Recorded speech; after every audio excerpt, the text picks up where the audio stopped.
So, sup mga idol, no? Gagabi, no? So, dalawang salmon mga boss, saka isang monster size na Gensan. So, tigre yan, abuhin.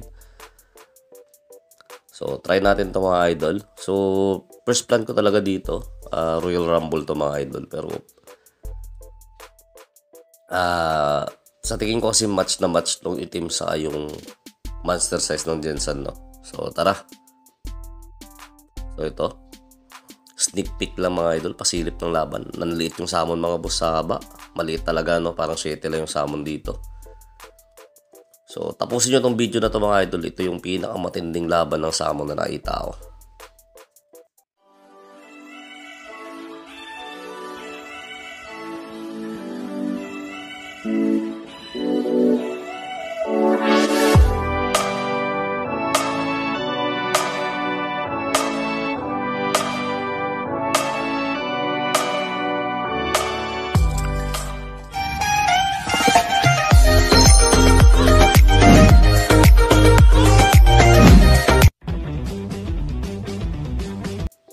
So, kilatisin na natin mga idol. So, itim na salmon. Ipagkalamok-lamokin sa itong monster size ng Gensan. So, magandang-gandang laban to mga idol. So, kung ako lang pasasabihin mga idol, no? Ito yung pinakamagandang laban ng salmon na nakita ko. Na napabilib talaga ako sa salmon, no? So, malaki talaga yung Gensan dito. Parang 7 lang ata yung salmon, no? So, plano ko talaga dito, pagrarambulin ko sana itong mga boss. Or dalawa isa. Kasi maliliit tong salmon eh. Malaki talaga itong monster size ng Japan na to. Ay, ng Japan. Ng Gensan, no? Maliit talaga. Kumbaga, may mga malalaki akong gagamba. May mga super jumbo, ganun. Pero iba kasi yung laki ng monster size talaga mga idol. Malaki talaga.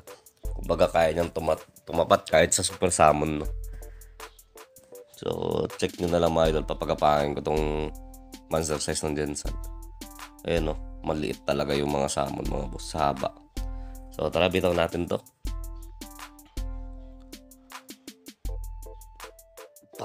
Unang patama mga idol. Bibigay natin dito sa Gensan lines natin. Sa monster size natin na Gensan, no? So, nakakluban niya kagad yung salmon. Binaliktad niya na nga, no? Nalikuran niya na mga idol. Tapos na sana to. So, ma-action na sana yung kamay ko nun. Kaso yung binitawan niya, kinagat niya naman sa gilid na naman. Kinagat niya ulit sa likod. Nakaganti yung salmon. Nakapapitik yung salmon doon. Yan na. Yun yung ininda din ng monster size natin. Kinagat niya na naman ulit yung salmon. Maling-mali lang dito sa monster size na to mga idol. Tansya niya kasing malaki siya. Nakikipagsabayan siya, no? Tapos na sana to. Ayun, no? Grabe yung katis ng salmon. Nakikita yung sa likod. Tapos na dapat to eh. Ang problema niya lang, binitawan niya. Nakipagsabayan siya. Kaya alam niya naman yung salmon mga idol, no? Malaki yung ulo ng gagamba na to. Makunat to mga idol. Sanay sa kagatan talaga to. Laro na ito mga idol. Balyahan talaga. So, yan. Nakagat na ng isang beses yung normal na gagamba mga idol.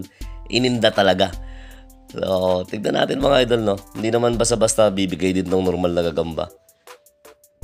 Kaya syempre, kondisyon naman parehas to. Pagkagat na naman, palamang sa salmon yung patama na yun. Sige nga. Sabi ko, alas buibitay na yung ulo ng salmon. Akala mo kung paray na, pero makunat din mga boss ha. Napakakunat ng salmon. Ang daming tama nito kung tutusin lang. Kung sa manok pa to mga idol, kakaryuhin na lang to. Tinagat na naman yung normal na gagamba. Walang iya. Ang daming tama nitong normal na gagamba na to mga idol, oh. Parang hindi nagbi-bleeding eh. So, ayan, umakyat yung salmon. Tingnan natin. So, ibibitaw natin ulit to.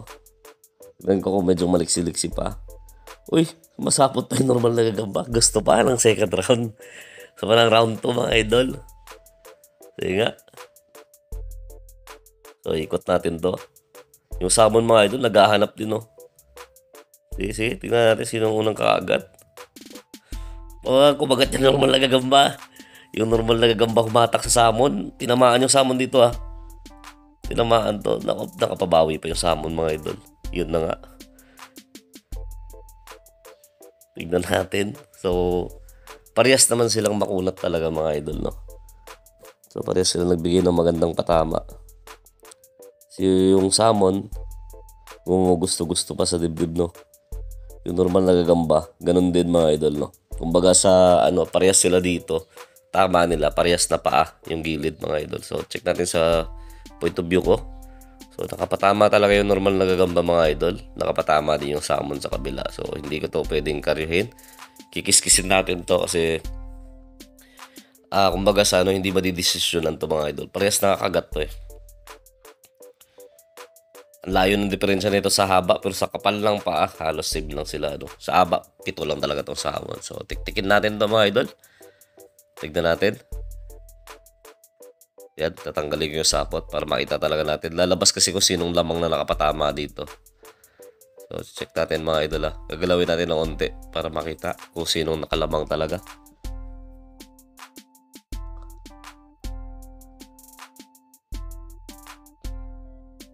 Pero grabing comeback ng salmon to mga idol. So, tosin lang, no?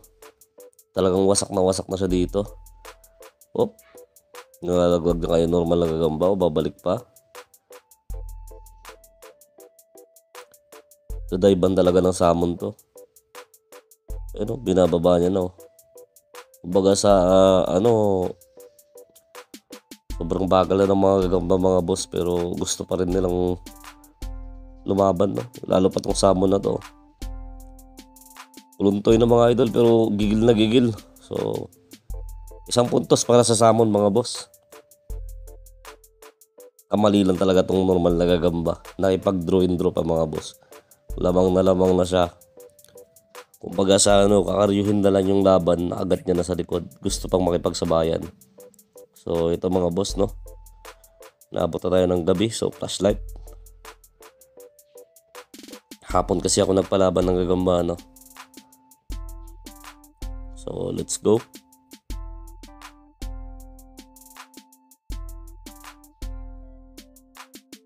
So, medyo may kabagalan na silang pareho. So, tignan natin.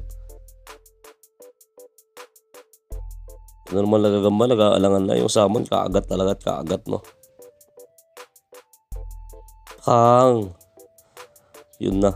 Yun ang huling patama ng salmon mga boss. Natatapos sa ating monster size na Jensen lines. So, huling-huli talaga siya. Pero walang tulak kabigin mga boss. Nakita niya naman yung laban. Parehong nagbigay ng magandang laro mga idol. Ang problema lang, itong salmon talaga sobrang kunat saka sobrang tapang. So 1-2-3 tayo mga idol. Declare natin winner yung salmon. So abangan nyo yung mga susunod na laban natin. And sana mga boss na-enjoy nyo itong laban na to. Again, try natin magbigay ng mga ganitong kagandang laban sa inyo, no? Saka, yun lang mga idol. Maraming salamat sa panonood and God bless you all. Again, sa ARC, message nyo ako sa page.